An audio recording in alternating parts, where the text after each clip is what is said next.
Yes. Hello. Thank you guys for tuning in. This is the Keep It Real show on Reconcilers Radio. My name is Amanda, the host for this show. And today I have a special guest here with me. So we have the beautiful Alethea. Thank you so much, sis, for joining us. You're welcome. Thanks for having me. Thank you. So, listeners, the topic for today is comparison. And, we've just been discussing around this topic. And people have sent in their views. So we'll have to read their views as well. Yes, definitely. Shall I read one, yeah? Yes, I've got please. one that come through. The first one, Nikki. Yeah, Nikki. She said, so we read from 1 Timothy 6:6-8, and so this is just her comment from that. Mm-hmm. She said, this verse speaks volumes, Mm-hmm. and as a Christian, it can be hard to digest at times, to state that we came to this world with nothing, and we should be content with what we have, really pushes the believers to be happy with what they have so far, even if the long prayer request list hasn't been answered yet. Amen to that.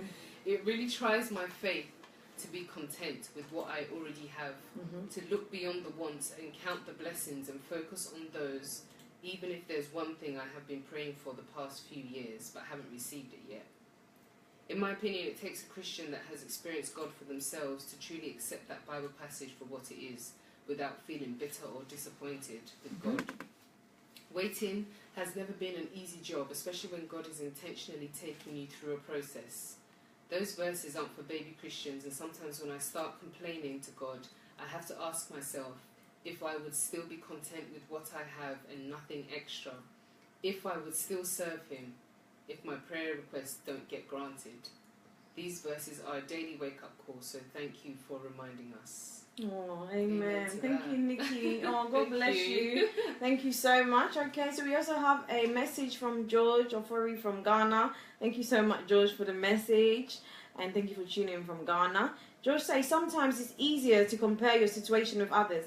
It makes us feel better sometimes. Psychologists coined the term downward comparison to describe a situation.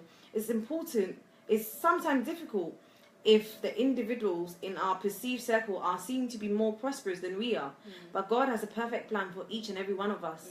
A story is told of a man who went to a restaurant and ordered his meal. After some time, the meal wasn't ready. He was getting agitated. His frustration increased when he realized that the individual on the next table had just walked in a few minutes ago and received his order. This man received his meal after a long while, and it was perfect. Sometimes, this man who had waited received his meal after a long while, but it was perfect. Sometimes we're tempted to compare what we have with what others have, but God is preparing a special meal for us. It may take a long time, it may take a long while, but that's because it's a special order. Wow, thank you so much. We love it, Kwame from Ghana. Thank you. That's a really beautiful way of looking at it. And learning patience as well, learning to cultivate patience in the waiting period, during the waiting period. And I also love what the first person said in the comment about being content with what you have and counting your blessings and focusing on the things that God has given to you rather than magnifying the things that you feel like you don't have.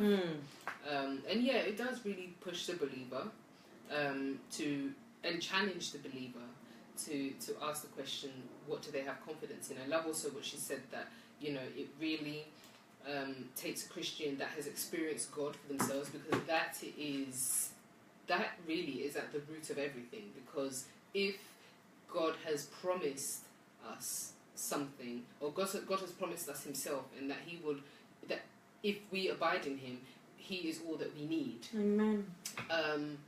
That is a sure thing that He said to us. And so if we don't have that relationship with Him, and if we don't know who He is, and the fact that He has said that He's our good shepherd, and He's the one that leads us beside still waters, He's the one that leads us in the right paths, He's the one that guides our lives. If we don't know Him in that sense and really hold on to His word, we will fall. And we will fall into that state of wanting to grab onto other things, everything else, and everything else. But I love what she said about knowing God, because it really comes down to knowing Him. Because if He's the lover of your soul, and He's told you, He said a promise to you through His word, through prayer, whatever it might be, is holding on to that and trusting God, serving Him, loving Him, living for Him, because He is God, you know, and not because maybe we don't have a job that we desired or whatever, not to take away from those at all, that God answers prayers in those aspects, but like the first person said in the comment, what if those things never, ever, ever came? Wow. Would we still be 100% content, and would our joy and our satisfaction be full in God? Yeah. And it's scary with the things that we have, because we get something we prayed for. When we get it, we keep praying for more. That's it. It's like it's never ending. Yeah. You think, I'm going to find satisfaction in this job. You get it. And you actually find out, this doesn't satisfy me all the way. That's it. And that's the secret, and that's the beauty of contentment. That is the secret and the beauty of contentment, because whether you have it or you don't have it, you are not anchored to material things. Yeah. Or you're not anchored to anything on this earth.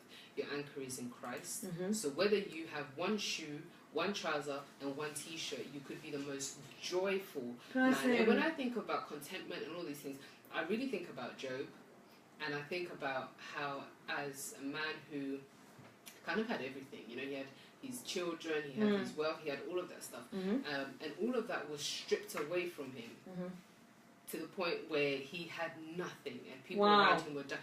Everything was stripped. So this is somebody that had. I think that's a perfect story. This is someone that had and everything gone. Experienced extreme loss, and then his wife beside him was telling him to basically curse God and like forget God. But he was so anchored in God because he knew who God was, and he trusted, and he trusted in God, and his faith didn't waver. And that is a beautiful illustration of contentment, because who he wasn't anchored in things around him, but God. And it's very, very true. And so if he was tested and Jesus was tested, we have to know that we're also going to be tested. Definitely. And that's very, very, very true. Thank you for all those who just joined us now. I know we're going to finish the show in a second, but you can watch all the rest of the show on Facebook Live. I've actually posted it up on Facebook Live. So thank you, Jennifer Caroline Ampong from Belgium. Thank you, Johnny Selassie from Ghana. Thank you, Peter Opashi from London. Thank you all for signing on and for tuning in. I would love Sister Lika to keep going on. Seriously, I'm learning so much. You don't understand. I'm sure she's going to join us again to continue this topic. Definitely, listeners. So what would you like to say, just, you know, to end the show? Yeah, thank you so much for having me. And yeah, just as believers, just always seeking to be discerning and checking our hearts, and asking the Lord that if there's anything that isn't of Him in our hearts, that He would remove it and help us to be content ultimately and satisfied completely in Him. Amen, amen. Have a blessed and wonderful week and ahead, and tune in again next Wednesday 6 to 8. God bless. Bye.